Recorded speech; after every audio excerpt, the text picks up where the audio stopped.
We need success stories, and Salt Lake is a success story, and it needs to be touted and it needs to be shown off. And people need to understand how we did it, why we did it, where the energy and the courage came from, because it has to be repeated across this nation. How did you get there? What's that all about? Is it about steel wheels on steel rail? And I have to say to them, no, it's not at all about that.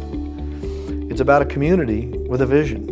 And what's the vision about? The vision is not about transportation. The vision is ultimately about how we want to live in our community, how we want our children to live and our children's children to live. So it becomes a very important discussion. Too many communities around the country have not had that discussion. They want to start at the end. They want to start with, what kind of transit system should we have? And that's not at all where you start. You start talking about what is your vision for your community, what is the quality of life you want to maintain for your children and your grandchildren. I'm Gary, and I have the distinction of being UTA's first general manager. I first began my career with UTA as a bus operator for Salt Lake City Lines. This was in May of 1960 at $1.78 an hour. So at that time, I thought I was really in the big money. As a bus operator, I worked the extra board. So sometimes you might come to work at 4:30, 5 o'clock in the morning, maybe work a 4-hour shift till 9. You would go home, maybe come back at noon and work a couple hours, go home, come back at maybe 3 or 4 in the afternoon and work for another few hours. And so your shifts were quite broken up all the time. When I began with Salt Lake City Lines, we were operating here at Trolley Square. All of our buses were housed here at Trolley Square in the bays. The UTA took over operations of Salt Lake City Lines on August 5th, 1970.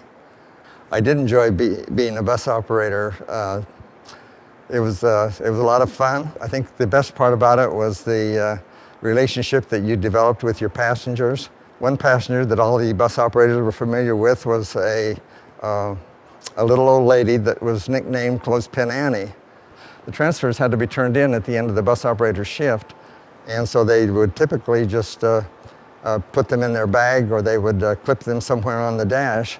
Annie saw that and decided she wanted to be of assistance to the bus operators, so she would always give the bus operators a clothespin to hold their transfers. As I said, she became known as Clothespin Annie. We were just here a few months, and we received notice the bus barns here had been sold to a developer who wanted to turn it into a kind of a business mall. We were given notice. It was 30 to 45 days that we had to vacate the premises. We had nowhere to go. We didn't have another property to move to, and so it was really kind of a quick scramble to try to find a location. Property was found out on 1300 North and Beck Street, and so we had to move our entire facility to that location. When we moved to Beck Street, we had to operate out of a very small truck stop Chevron station. The general manager's office and the maintenance superintendent office was in the service station. Behind the service station was a very small shack where the bus operators reported for work and where the dispatcher office was located. And to the south of the service station was a long shed that housed the administrative offices of the Utah Transit Authority. And so it was quite an experience having to operate that way. It had, as I recall, one bay in the back, and part of the agreement of being out to operate out of that facility was we had to operate the service station. So 2 of our maintenance mechanics went to Chevron Management Training School to learn how to manage a Chevron service station.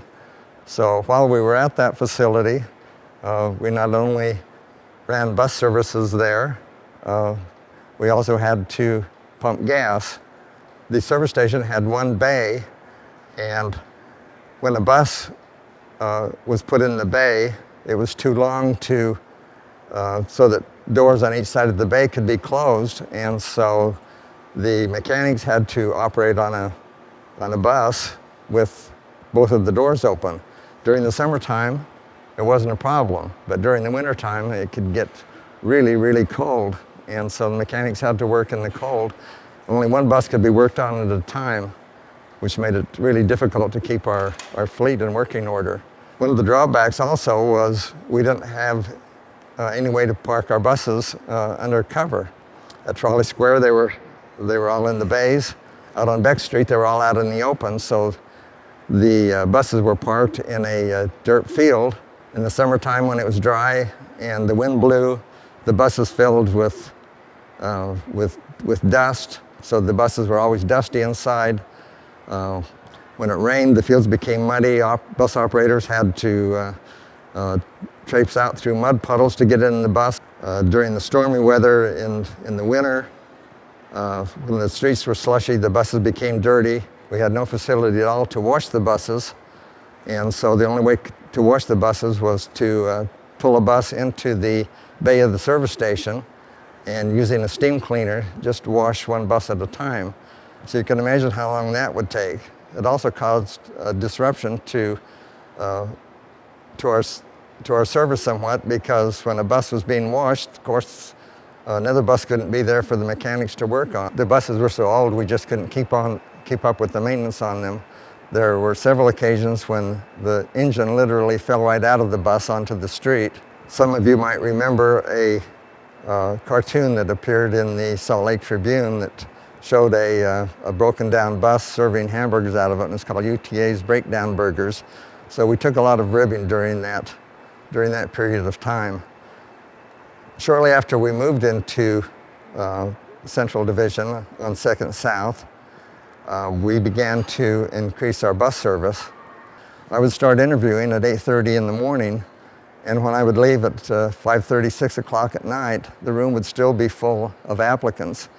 And so I would have to tell the applicants to come back the following day for an interview. And I did this week after week after week after week. We had really dedicated bus operators. Many of our bus operators developed a close relationship with their passengers. They were excited to see them every day.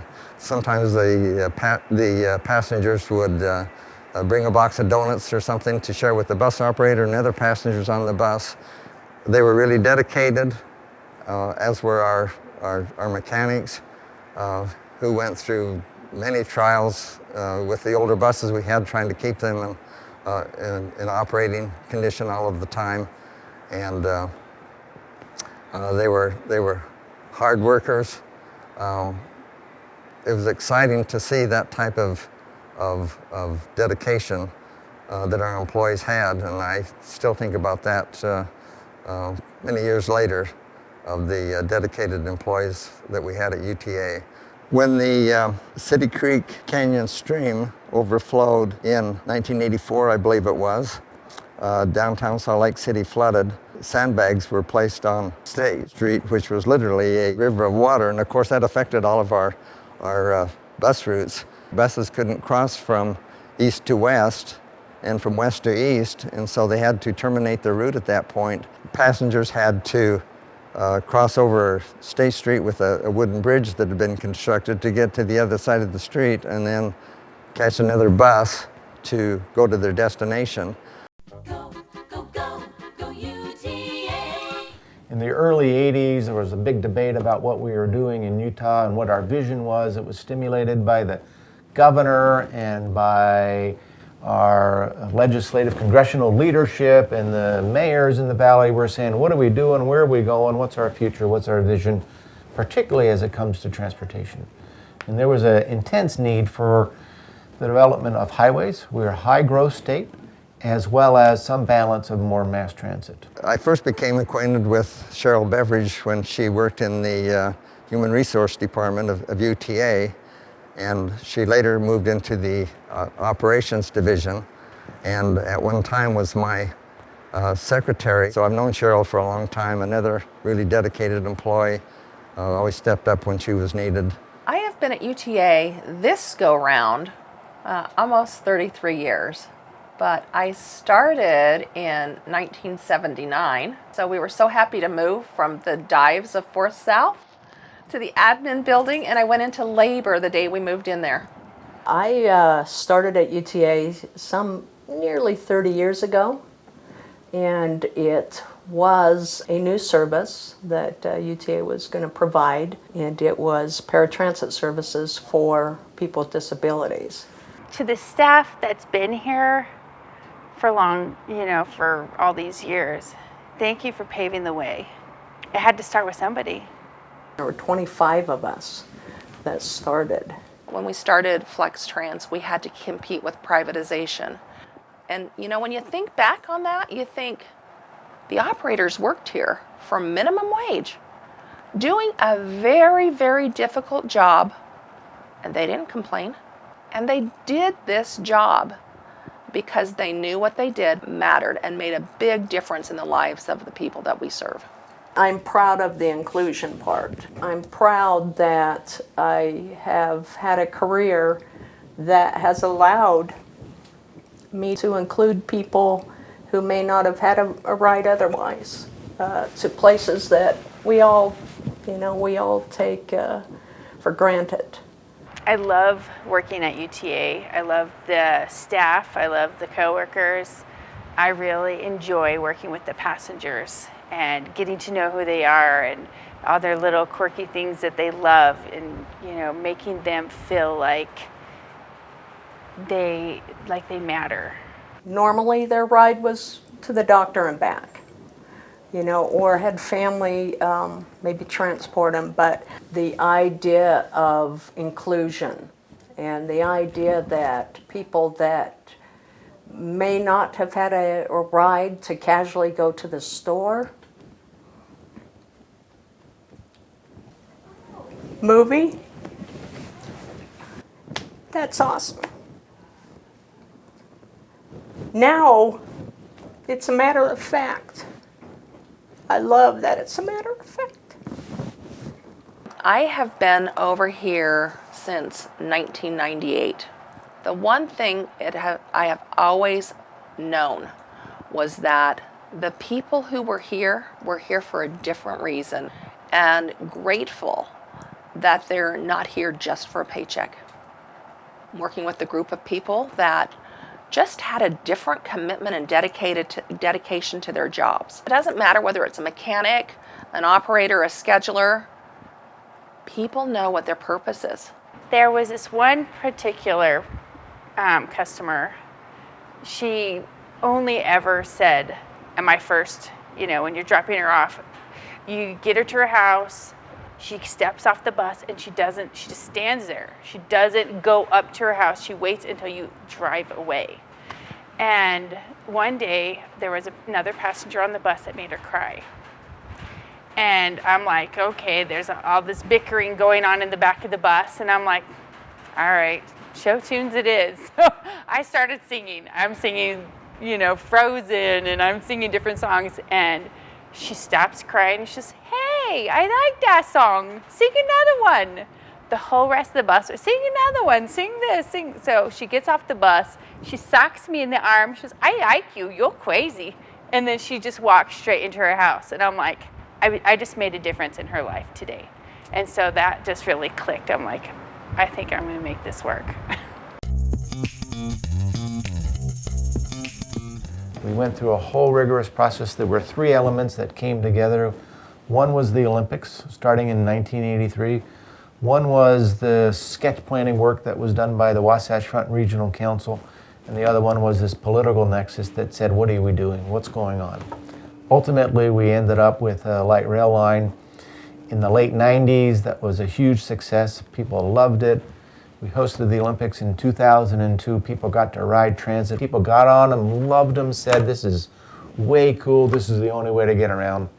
It was the beginnings of a stimulated conversation and vision for our future.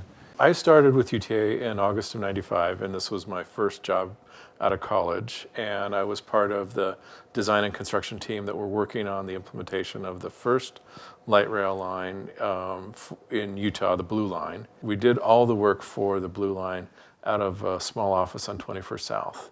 I started UTA in 1985 as a diesel mechanic right after they opened the Timpanogos division in Utah County.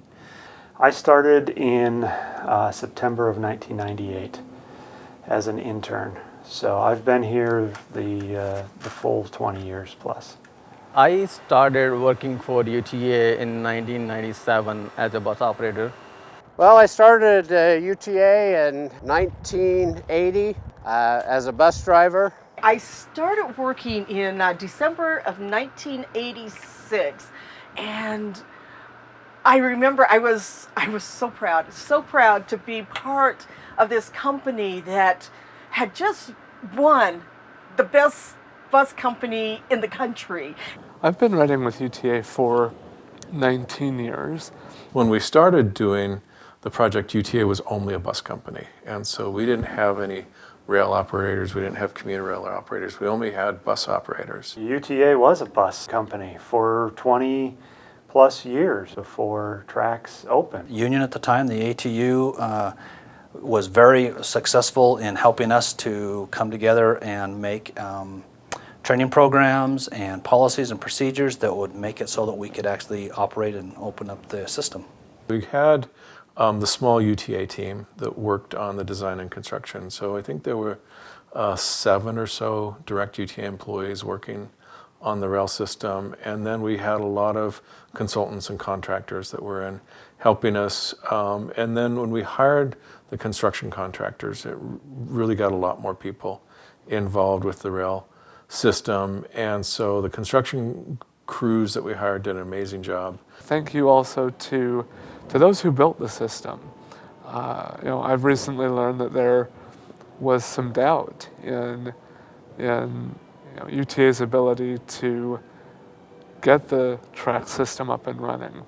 But 20 years later now, look at what has been accomplished. There were many organizations and manufacturers, as well as consultants, that said that the task that we were going to take on ourselves was probably not going to be successful, because we were going to try to take bus mechanics and help them to understand what trains are like, as well as take bus operators and train them in how to operate trains. I worked as a bus operator for about 2.5 years. And then was about the time when tracks were opening. I saw that as an opportunity and applied for electromechanics position. I was one of those 2 electromechanics who were selected to fill those positions. Proceeded to help UTA procure the light rail vehicles and bring them to Salt Lake City from Siemens in Sacramento, and commission them, test them, and put them into service, and then we opened in 1999. The day I told somebody else that I would be driving trains, their eyes lit up, and I could see, oh, do you really get to operate the trains? I was like the least senior operator, and I was so excited. I wanted to be part of this new system coming into Salt Lake. On startup, there was 2 female operators. It was kind of proud to be a representative of we can really do this and make a difference to our community. It's a real monumental leap for someone to make a decision to go, okay, I'm comfortable being a diesel mechanic or being a bus operator, and try something brand new, especially as new as rail is. And for mechanics and operators to make that leap and say, yeah, I'm going to go try that, I'm really proud of them, because it's a learning curve that is very steep. We've been able to come together and make that successful with all the employees that we had at the time. I was perfect all the time. Never made a mistake. As an operator, I started out from Delta Center, and my train wasn't going the right way. And I immediately called it, I think I've gone the wrong way. Oh my gosh, opening day.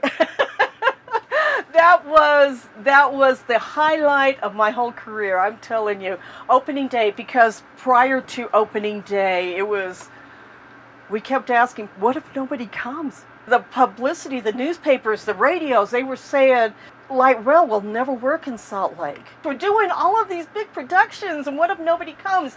And then startup, there were lines for 2-hour lines for people to come in, and it was a blizzard. It was so cold that day. People waiting in line just to come onto the system, and it was packed. Opening day, people just came out of the woodwork, and the people were so mad because the first people that got on, they didn't want to get off. They wanted to go round and round. It's like a ride at lagoon or something. The time when I knew it was going to be successful is we had done a survey of residents in Sandy to find out what their opinion was of light rail and if they would ride it. And the survey came back and it showed that 50% of the people in Sandy said they would regularly ride the system. And when we were looking at the numbers, wow, if this many people from just Sandy ride it, we're not going to be able to, we won't have enough trains, we won't have enough parking. And that actually played out to be true. When we opened the system, we opened it up with 23,000 riders. And I remember riding the train and listening to the other customers saying, wow, those guys at UTA, they didn't know what they were doing. They didn't buy enough trains. They didn't build enough parking. And so I always kept my badge covered when I was riding the train. We only had 23 light rail cars when we started. We had limited parts, limited number of cars, new technology, everybody were learning. 2002 Olympics at that time. We worked for that whole month without any day off. That's how it was. No day off, worked 7 days for that whole entire month. You know, there's a lot goes behind the scene. Most of the times public see just the vehicles out there and the issues and good and bad about it. But we take the work we do as a maintenance very seriously. We know that the safety and security of the people relies on us, what we do. It really changed the community, and that's been really a cool thing for me to be a part of through my career, is just seeing how this system has changed the Salt Lake Valley and how people and the cities have embraced it. You know, once tracks opened, that really changed not only UTA internally and who we were, but it certainly changed our community and the way the community looks at UTA and uses UTA. And since that time, we have just continued to grow. In the last 20 years, we've built 45 plus miles of light rail. Where we've come in the last 20 years really is unprecedented around the country. I remember when we first started, we were talking about transit-oriented development. And UTA, we didn't even push it. The cities went and they started doing it. They started changing their zoning. They started updating their master plans to reflect having the rail stations in their community. We've seen billions of dollars in new investment go in and around the rail lines. And so that was my hope when I started with UTA, was to really be on a project that I thought would really change the community. Trax is great because we're able to go to the store, running other errands into town. In fact, we've chosen a lot of our doctors, eyeglass facility, grocery store, like I said, even other kinds of shopping, because it's so conveniently located along tracks. It is them. It's the customers who come on and rely on our systems to get to work, to get to the games, to get to school, to get to the recreational activities. It is the community why we're here. Without the riders, we couldn't and wouldn't be doing what we're doing today. Thank you, first and foremost, for all of the rides that you have taken the last 20 years. I think we're over 200 million rides at this point. Without the passengers, there would be no reason for UTA. We wouldn't do any of this if it wasn't for the riders. I'm very grateful it's there. I know when I first started riding, we only had the blue line, and that was great for going along the corridor between Sandy into downtown. And now with the expansion of the green and red lines, that's been fantastic to help us get to more places and do more things. So I love that it's there. I am contributing to the betterment of our community. I have met the best people. Probably one of my dearest friends right now, I met her when she was homeless. She was homeless for 2 years, and every day she would go to the rec center to take a shower. And we started with small conversations, which now ends up, she invites me to her home. She now has her own apartment. I invite her to my home, and we have this great relationship. But that's what happens when you care about the community and the community sees the caring. One of my favorite parts of the job is actually teaching those that come after me and being able to give an opportunity to someone to progress and find the joy that I've found. We had been doing planning studies for 10 or 15 years now. We had West Valley and Mid-Jordan one transportation planning study. We started them out as one project. They paid most of the cost to do the environmental work and the systems planning and all of those things. We had already done the environmental impact work for Airport Line, so that was well underway. And we had always contemplated that the first light rail line to Sandy was going to go further south down into Draper and all. And then Utah County comes on board and says, when's my next line? Well, I want to be next. Transit's working so well. And so the stars aligned, and basically we came up with a plan that instead of doing these piecemeal, we could do them all at the same time. We had a referendum in 2000, 3 counties, Salt Lake, Davis, and Weber. We got Commuter Rail North going. Salt Lake said, when do I get my lines? We said it'll take up to 30 years. The mayors came back, particularly Mayor Seguini, and said, that's not good enough. I can't wait 30 years for my line to open up. So we came back through their help and formation of public-private committees and a whole host of political venues that basically said if we had another referendum, we could speed up all of this work. And right now we're just talking about Salt Lake County, and we could build you your 30-year plans in 7 years or less. And they got so excited about it. It was just the hue and cry. They were willing to go out and dedicate property tax, the scourge of the universe, property tax, because they were so committed for transit. It's been amazing to see how that spirit's continued for the 20 years. We did it over and over again, no matter what it was. Extension to the medical center, West Valley line opening, Mid-Jordan, streetcar opening.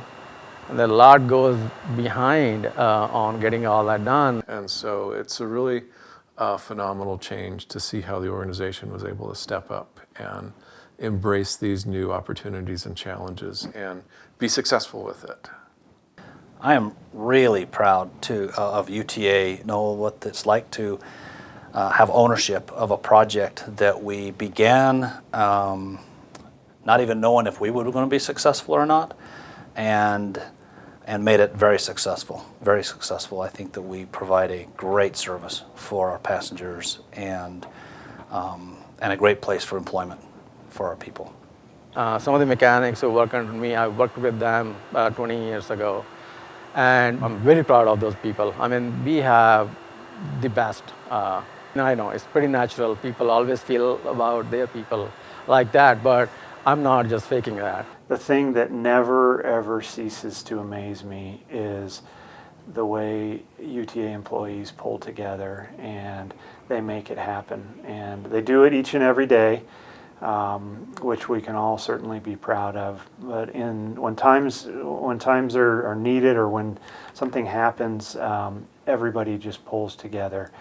And that's not just light rail either, or people at Jordan River and Midvale. That's certainly bus and with bus bridges and the entire bus support team, and many times administrative employees that come out and help. I feel part of the community with whether it be the disabled community, the homeless community, we're all in this together. It makes me very proud to be part of the design and construction effort, and it's still got a lot more potential to grow and get a lot more riders. And so I think the story's still being written for the future of the line and light rail. I want to say thank you to the employees. You know, it takes many people to keep the track system running. Thank you to all of you for the valuable service you provide. I know it takes some extra work, especially on the blue line, to lower the plate to help me get on, but thank you for that. You know, thank you also to the maintenance people who keep the platforms clear in the wintertime. That's a huge service, and I don't think the maintenance and snow removal people get enough credit for the work they do. So thank you for that. We ended up getting a referendum in the next two counties, Davis and Weber counties and Salt Lake, for a commuter rail line. Salt Lake had built theirs. The other communities basically said, when's mine? And they voted for it, and we started building a wonderful heavy rail, commuter rail type system from Salt Lake to Ogden.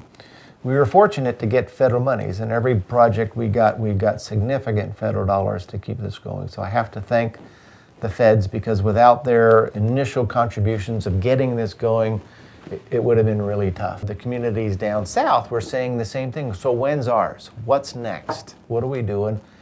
UTA comes back and says, we're willing to put sales tax on the ballot if we can have another referendum in 2006. So it was a referendum in 2006 in Salt Lake and Utah counties to expedite the Salt Lake County projects and to put the Utah County commuter rail on the books.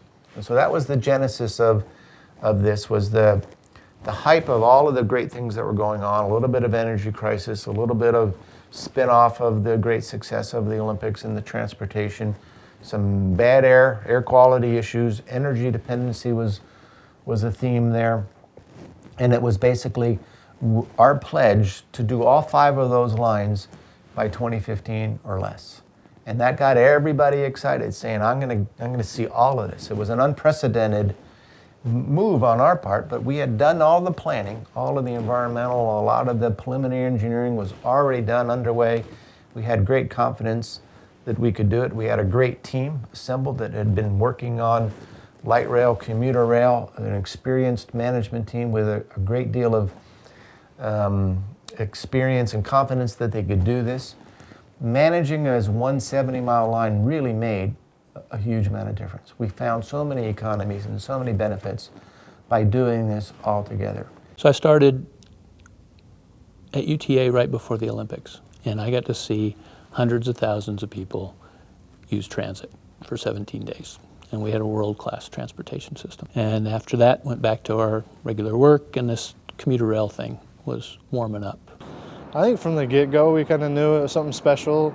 It was something that was brand new to Utah, it was brand new to the Wasatch Front, something that we've never had that expanded so many communities all together at once. And it was just this huge coalition of partners that were really all rowing the same direction. We need this. We need a multimodal solution in the Salt Lake Valley.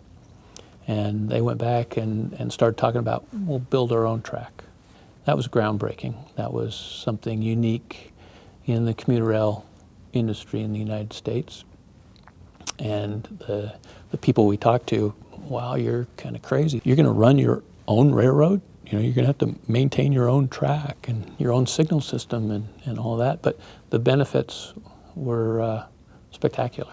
And we control our own destiny on our own track. But the coordination there was amazing with Union Pacific. I think there were 12 of us in the first class, and we started training. We didn't really have any idea at the time of what we were doing. We were kind of told by Union Pacific and by FRA, which is Federal Railroad Administration, that there's no way you can bring a bunch of drivers, bus drivers over and teach them how to drive a train. So I think kind of deep down we were bound and determined to prove them wrong. That was kind of my first role here at UTA. Was I trained the locomotive engineers in the train house. And as I went through the training process with them, I got to know each of them individually, and I got to know about them personally, and I got to know, them in a professional setting as well. But it's something that it's been fabulous to know and get to know these people and see how hard they work to provide the service that we give every day. I've been working in front runner for about 7 years. Mechanics like to play with toys, and these are our toys. Well, I remember the day when it finally all just clicked. In fact, I was home at night, and I would have these flashcards, and my wife would read off some of the rules, and I would start to say them and respond with the answers. She turned to me and she says, "You've got this." And it just, all of a sudden, it just clicked. Everything just kind of just fell into place, and yeah, it just started to click. We get closer and closer, and John English is coming into these meetings. We can be ready? And Mike's going, yeah, we're going to be ready. And I'm looking at Mike and I go, well, I think we're getting close. Even though it was a job, even though it was hectic and stressful and a lot of hard work, we had fun. It comes down to it, and the day of, the opening day, there's all these people at every station wanting to ride. We had a train-load of dignitaries and people had been involved in the project, and there was little parties going on at each station. And we're on the train with an FRA guy, and we're asking him, are you going to let us run? And we're in Ogden, and we're working our way down. He says, I'll let you know when we get to Salt Lake. And he got done, and everything was good. It was a great celebration, great day. The day that we opened, and seeing all the people at the platforms, and we had celebrations. We started in Ogden, and there was a celebration at each station, all the way from Ogden to Roy, Clearfield, all the way down to Salt Lake, and kind of seeing those individual celebrations and the communities, the families, the people being so excited about this new service that was coming to their town, and everybody kind of taking a sense of pride in that as well, saying that, this is brand new and it's a historic event, and we're a part of that. I think my favorite part about all of it is going out and actually riding on the trains and seeing the customers and just seeing their experience on board the train, I think is extremely rewarding. And I know that I get a great sense of pride in being able to do that and provide that for the community. Absolutely. As a mechanic, I think about fixing everything correctly because we are taking care of people. It's amazing to see how many people depend on us, and they ride it day in and day out. You pull into the Orem station now, and the doors open, and you fill up 2 buses to standing loads to go up to UVU. That's why we build it. That's what we're about. Yeah, I've been riding front runner since the day before the first official day, and that was quite an experience. It was very crowded. And it was like, okay, do I really want to continue doing this? If it's going to be this crowd back here. No, this is a free day, so I took it for what it was. And that next day, I bought my month pass. I never have bought a day pass, just the month pass. And every month since then, I've been buying a pass. I think every one of us feels proud being here, being part of this successful project for UTA. That's joy for us. This is something we like. And that's why I think we have that pride of doing what we're doing. From everybody that was here back in 2007, 2008, when we first opened up Front Runner, to all the way till today in 2018, hoping that the employees know that they should take a sense of pride in what they do, that they should be proud of it.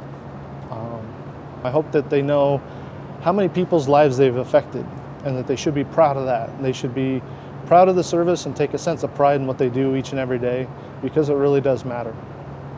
The people who are running this day after day today are doing an amazing job. I always thought that it was neat that UTA looked for the best. I probably could have gone and driven a truck somewhere or with my CDL, but I enjoyed being around the people. The people on the bus that I got to know are lifelong friends. People at UTA and at Front Runner that I got to know are lifelong friends. I've ridden so long, there's people that kind of sit in the same section, so we've become friends. One of the people in the group, they decided, well, let's do a train party, okay? So we put together a train party, okay, and that we went to water park in Roy, okay, and invited anybody who wanted to come. We made our own brochures. We sent them out.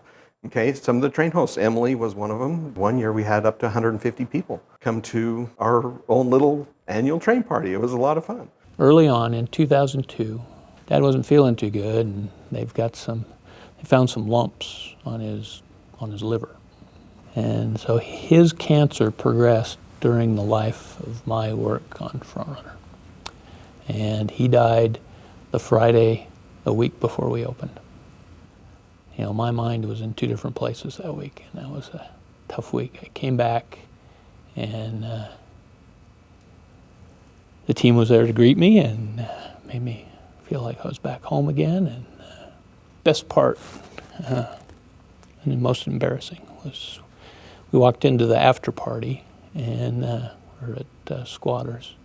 Walked in, and they gave me a standing ovation. It's pretty cool. The train hosts are great, you know, and that through time, you know, I've gotten to know quite a few of them. CJ is one of those. She's awesome. I think she's one of the greatest train hosts that they've ever had. It's something I'm very proud of. Being here since the beginning till now, everything that we've accomplished, you know, we've been through the startup of the North End. We opened that, ran it for 5 years, and then for the last 5 years, we opened up the South End of Provo. So we've been through 2 grand openings. You know, we've trained hundreds of employees. Yeah, I see great things for. I even hope there might be some expansion. I don't know the plans, but it would be neat if there's some expansion going on to either further south or further north. I just don't know. Frontrunner just barely started, I think. 10 years is just the beginning. We're part of the shared solution for transportation. We're going to continue to do that. You know, we're not done with Frontrunner. We've got double tracking that we want to do to improve the reliability, to be able to increase the frequency. We'd like to extend the hours of service to make that work better. We're going to keep doing it the way we've been doing by now, and maybe even better. UTA does want the best, and Frontrunner, as far as I'm concerned, is the best. And that may be a little bit biased, a lot biased, but what the heck. I started with UTA in 1984 as a human resource generalist. I'd already seen a lot, and we'd already accomplished a lot as an organization. But wow, the 2010s were really an amazing decade for us as an agency, for the riders of the system, and really for our whole community. We started this decade with a really important decision because we were in a major recession in 2010. And that decision was, do we press on to make all these projects happen, or do we slow down and scale back and try to ride it out? In retrospect, we're all glad that we made the decision to move forward because we're enjoying the fruits of those labors now. We had this great plan and a vision for a new set of rail lines, but we had to do it in an environment where we had to figure out how to do more with less. We were reconfiguring the whole system, and we did it over and over and over again to maximize the use of our bus resources, to make the most connections throughout the community for the resources, for the dollars that we had. We were expanding the tracks network significantly. We needed a place to house and maintain those vehicles. We were fortunate to be able to secure a furniture warehouse. We were able to purchase the ZCMI furniture warehouse on 9th West and 21st South and convert that into the Jordan River Service Center, which is now the primary hub for our tracks vehicles, the S70 vehicles, and gives us a great central location to serve that whole network. So starting in 2011, we opened the line to West Valley City and the line to Daybreak at the same time. We had a double grand opening in 2 locations to celebrate getting those lines up and started.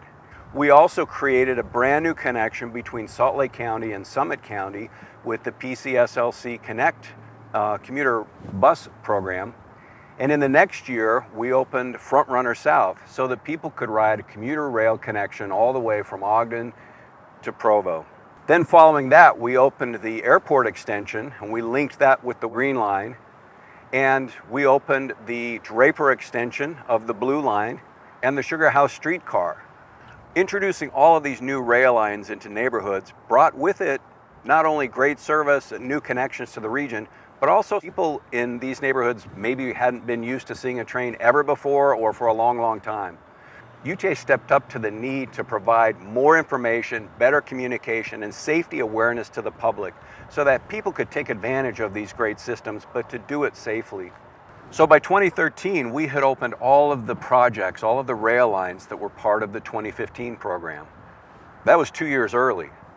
Now, we didn't do that alone.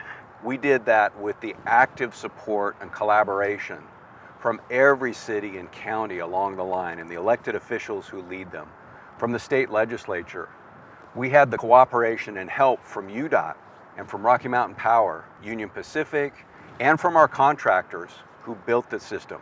And without the work of that entire team, it wouldn't have been possible. So another great thing about the decade of the 2010s is it was a chance for UTA to really demonstrate that it could perform as well as anyone in the world.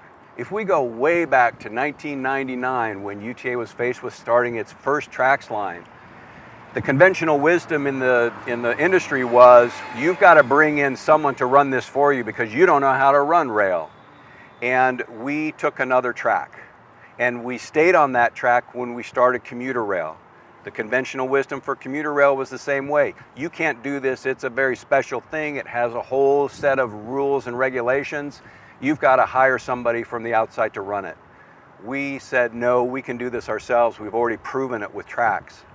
And we were able to show that when the APTA Rail Conference came to Salt Lake City and UTA's rail teams got to compete head to head with rail maintenance and operations teams from across the country. And the UTA group took first place. In 2016, we had the opportunity to provide the transportation and to be a host for the International Wheelchair Games here in Salt Lake City. A great event and a lot of fun for all of us to be part of. We were also able to open our second bus rapid transit line. And this one is a big, big deal, connecting Utah Valley University, the commercial centers along University Avenue, BYU, and the Front Runner. From opening day, it's been a smashing success. We also were able to launch a new service in the Davis County area utilizing a modern technology, but an old look. And those trolley buses are operating in Davis County now, meeting the needs of that community. The 2010s also brought significant new innovation to transit. One of those is a pilot in partnership with UDOT. UTA launched an autonomous vehicle shuttle. This is an electric shuttle, has no driver, no steering wheel. It operates autonomously on a schedule, on a route, and by way of very sophisticated computers and sensors. We also, in the decade of the 2010s, launched a new on-demand microtransit service in partnership with a company called VIA. This is a system that allows a customer to request and book a trip in real time that will connect them to other destinations within the service area or to the rail and bus system to connect them to the broader system regionally. So it's not all about rail, it's about making all the connections and providing custom services for people to meet their mobility needs. The last couple of months have just been so weird. You know, I've seen our ridership go from hundreds of people to 1 or 2 people there. Absolutely crazy. It's really been bizarre. It's so lonely. You get on the bus and then there's one person. So we have never had to deal with something like this before. Never seen anything like this. We have never experienced anything like this. You know, we go from full trains, packed trains all day long, hundreds and hundreds of passengers, to nothing. I think about my passengers all the time. I do think about my passengers. I do. I wonder if they're okay, if they're safe, if they got home to their families. Oh, I do miss the students and the workers up at Med Center, and there's people we drop off down there at the courthouse every day. And then there's people that transfer to the Blue Line. I miss picking you up from work and taking you home. I miss picking you up and taking you to the dances, to bowling, to the mall to go shopping. Oh yeah, I definitely miss picking up our passengers, especially the little kids. We have field trips sometimes, and like there's obviously adults who like trains, but a group of like 8-year-old boys has never been more excited to see people drive trains, and even the little girls are so excited, especially when they see a female engineer, and I think that's what I miss most. Oh, I do. I really do miss them.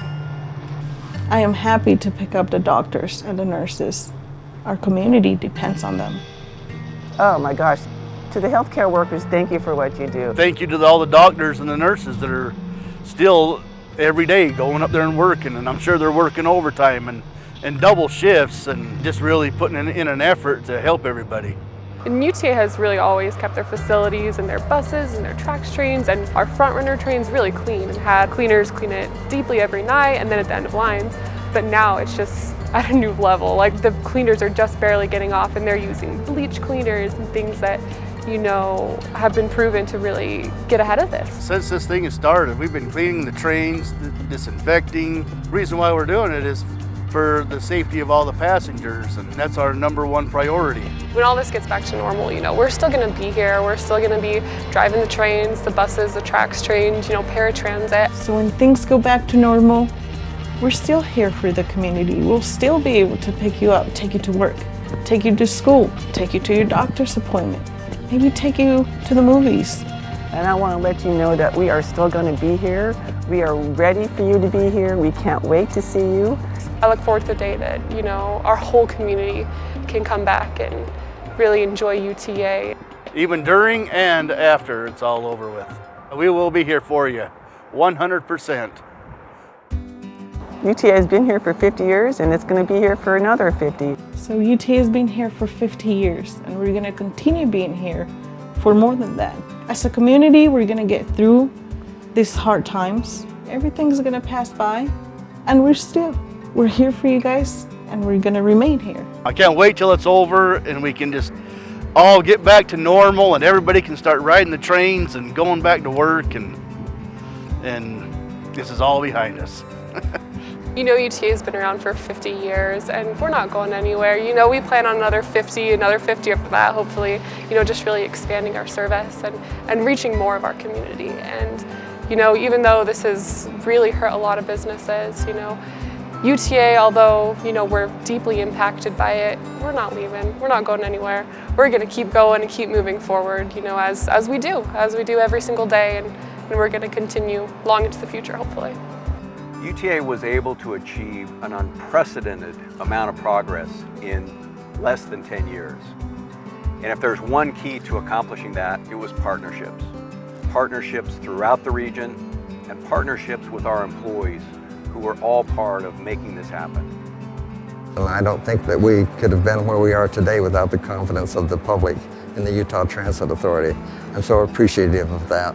I just think about all of the difficult times we had, all of the fun times we had, a great bunch of people to work with. I think the public can be proud of the employees at the Utah Transit Authority. Two words come to mind to me, and that is care and need. I felt that's always happened at the Utah Transit Authority, that employees not only cared about the public, but they thought about the needs of the public and tried to satisfy those needs to the best they could. I credit our elected officials, our board, our management team, everybody at UTA. Happy birthday. Thanks, Utah. Congratulations. I'm just so proud that UTA has been part of this community that I live in and really made it a great place to live and work.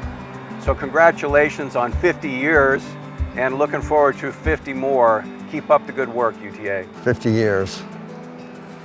It's a short time and yet it's a long time. Happy birthday, UTA, on your 50th anniversary. I was so proud to be part of it.